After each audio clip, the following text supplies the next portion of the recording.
Ένα από τα περιστατικά που είναι εύκολο να ξεβουλώσει κάποιος είναι απόφραξη σε νεροχύτη, σιφώνει νεροχύτη κτλ. Με χρήση μόνο Coca-Cola. Και ας δούμε αυτά που γράφουν στις ιστοσελίδες εάν στέκουν. Ρίχνουμε την Coca-Cola. Δεν ήταν ανοιχτό το μπουκάλι, δεν ήταν ακριβώς 1,5 λίτρο, αλλά ένα σίγουρα. Θα δούμε πόση ώρα θα κάνει να ξεβουλώσει. Αφρίζει εδώ, σίγουρα είναι το θετικό, αλλά είναι και το φωσφορικές ρίζες που έχει μέσα. Να δούμε αν θα ξεβουλώσει τελικά, περιμένοντας αυτό που λένε η τεχνική του ίντερνετ, ότι περιμένουμε κάποια δευτερόλεπτα, άλλοι λένε 10 λεπτά, 20 λεπτά. Τώρα εμείς περιμένουμε πάνω από μισό λεπτό, κοντεύουμε 1 λεπτό. Προκοπή δεν βλέπουμε βέβαια, εν πάση περιπτώσει σαν να κατεβαίνει όμως η σκάφη. Ήδη γίνεται μια δουλειά, αλλά δεν πολύ προχωράει. Να δούμε μήπως τραβήξουμε λίγο εδώ από το συμφώνιο τα λίπη.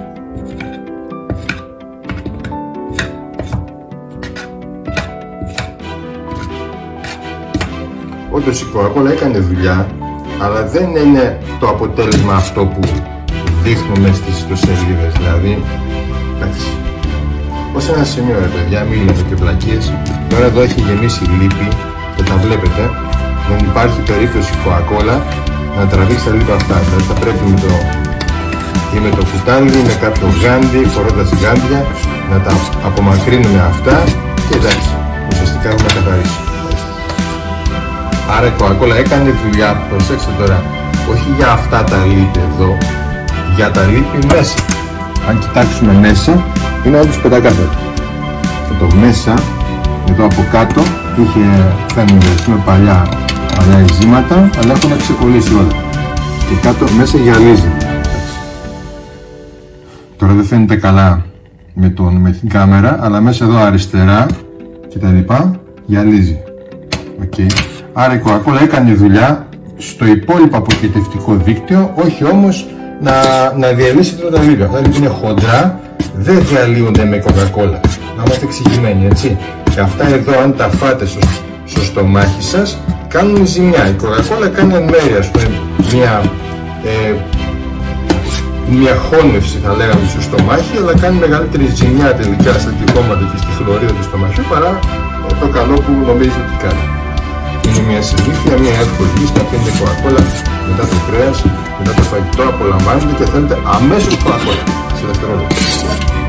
Λυπούμαστε που το βίντεο είναι ήδη 3 λεπτά, αλλά έπρεπε να δείξουμε αλήθειες και η αλήθεια είναι αυτή, ότι η Coca-Cola δεν διαλύει αυτά εδώ, τα χοντρά, είναι χοντρό λίπος από κόκα. Τι να κάνουμε. Δεν θα λέμε ψέματα. Η Coca-Cola δεν πετυχαίνει το στόχο της πάντα, πετυχαίνει όμως από εδώ και πέρα. Αν δηλαδή καθαρίσετε εδώ το νεροχύτη από όλα αυτά τα υγρά, τότε εδώ μέσα όντως η Coca-Cola κάνει δουλειά. Σε κάθε περίπτωση καλέστε στα τηλέφωνα που βλέπετε για να γίνει η δουλειά σας γρήγορα, ανώδυνα, χωρίς να χρειαστεί να κουνήσετε το δάχτυλάκι σας.